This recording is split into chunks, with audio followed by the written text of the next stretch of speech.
your Zoom. We're going to start with Adam Anderson. Select quotes will be available from both Adam and Nakobe Dean following this Zoom session. We're going to go ahead and start with Anthony Dasher and Connor Riley. Hey, Adam, congratulations, man. I want to ask you, the defensive stand you guys made at the end of the third quarter, resulted in the blocked field goal. And then there at the end of the game where you guys almost held them out there that one final time. How did those two series, I don't know, maybe kind of epitomize what this defense's DNA is this year? Toughness, when you ask about our defense, actually. When you see like the last possession of the game, when you saw where they're going to score, and 4th and 1 or 3rd and 1 or so, like we take with conscious with our defense, and as we say all the time, like nobody in our end zone. And even that you heard Nolan say earlier, we don't even care if it's like the Patriots or so going to get in our end zone. We're not letting nobody in there. Hey, Adam, the impact Jordan Davis has on this team when he's playing this way and blocking extra points, how much more energy does that give this defense? Bro, seeing the dude that's like 340, 6'7", moving like that, potential like stopping, because a lot of time, a lot of people be like, okay, well, like, is he getting these tackles or so? But when JD is like, taking 3 dudes out, helping the other person out as well. So like, just very a team player, and also just like the way he doing, even like PAT or so, blocking punts, like that's great. Next, we'll go to Mark Weiser and then Lance McCurley. Adam, were you on the field there at the end? I'm sorry, can you repeat that? Were you on the field at the when Kentucky scored there at the end? Yes, sir. Okay. Did it feel like it was a 23-point game, or you guys were kind of making it seem like it was a national championship there, keeping them out? Honestly, we treat that like anything. Like, even if it's like 4 seconds left in the fourth quarter and we blowing somebody up, we still don't want nobody in our end zone.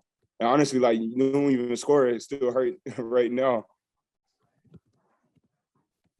Hey, Adam, on those blocked, on that blocked field goal and PAT, what did Jordan and kind of Jalen and Devontae, what were they like kind of on the sideline after that? And did that just really give y'all some juice?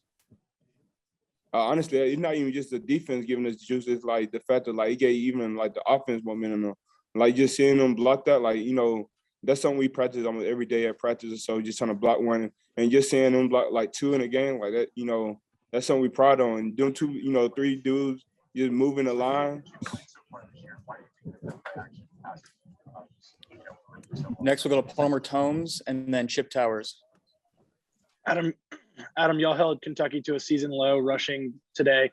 What do you think y'all did so well to do that? Honestly, it was just like, even like we had like our small mistakes or so, but at the end of the day, we have more trust with each other. And when you allow with trust, that made me feel like anybody can do their job. And once you do once everybody doing their job, it made the defense and everything so much easier.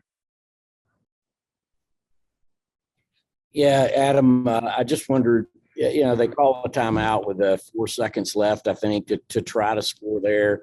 I mean, were y'all like personally offended? It just felt like just seeing the mannerisms of everybody. There was a lot of tension at that moment. Then, of course, they do score on a pass and you guys get the blocked extra point. Just describe to me, if you would, the emotions of that, those few seconds at the end of the game. Honestly, at that point in time, like the emotion there is like, you're like real balled up. You really just like, going, because like we all know when we say we pride on ourselves on making sure nobody get in our end zone, like that's something like we like our day-to-day base, like we live on, like that is our standard. That's something like we go off of. So like even when they score at the end, even though we didn't lose, at the same point we still lost in another way because somebody got in our end zone. And as we speak on, we don't want nobody in our end zone. Next, we'll go to David Ubin and then Pat Forty. You mentioned a little bit of this, but how would you describe Jordan Davis's impact on you guys' defense as a whole? I say he played one of the biggest impact, from taking up blocks to like even just like the way he running to like, quarterback, fear him. Seeing a dude at 340 running at the GPS speed of like 21 mile per hour.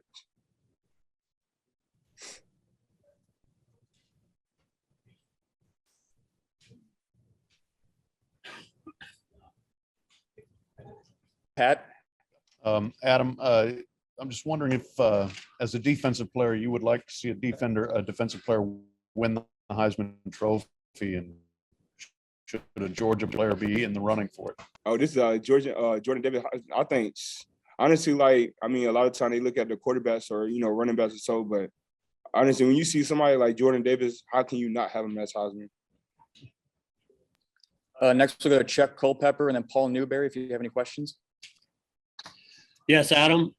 What's it like just as a human being to be on a unit that collaborates to the degree that your defense does? That's like the same question I asked him. How do it feel to have like great brothers around you? Seeing like people that's actually going to motivate you and strive to make you better each and every day. Honestly, like just being on a team like this and honestly just being around players that's going to, look more further in life and actually got each other back a lot of the time. That's what I strive on, and that's what you see more into the team. How you kind of touched on this, them scoring there at the end, but would y'all say giving up 2 touchdowns a day, y'all are mad about your performance, or would that kind of motivate you going forward? I wouldn't say so much of mad, but I say like motivational more in a way.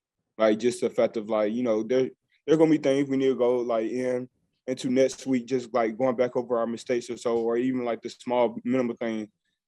Because at the end of the day, you start to become an elite team. Well, you gotta find out like what hurt you and get better.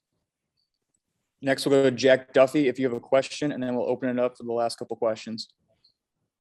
Yeah. Hey, Adam. You've talked about like practicing block kicks in practice, but how does it feel to actually do that on the field? And does it feel like, your work is actually paying out by the time you see it?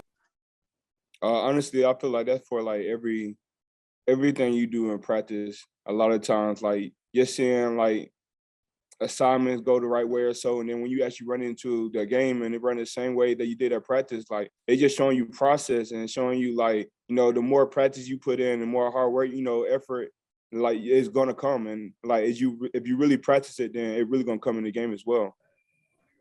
Okay, we'll open it up for the last 2 questions for Adam. Hey, Adam, Chip Towers, just a big picture. Here you guys are, you're still number 1, you're undefeated, heading into an off week, with Florida. Does it feel like you guys have accomplished something at this point, or does it feel like there's just so much more to do? Honestly, if I can speak for the whole team, honestly, like we don't care so much of like, number 1 is okay or whatever, but we seeing our team as, just taking flight. We ain't done yet. We actually going to improve and get better. Seth Emerson just going. Seth, if you have a question for Adam Anderson, would you like to take the final question? Would anyone else like the final question? Adam, as y'all head into the bye week, what do you think the biggest emphasis for the defense is going to be? Honestly, just communication. As always, striving to get better on that. But also just make sure staying in shape. Also, just make sure that, we still in the playbook as well. All right. Thank you, Adam. Thank you.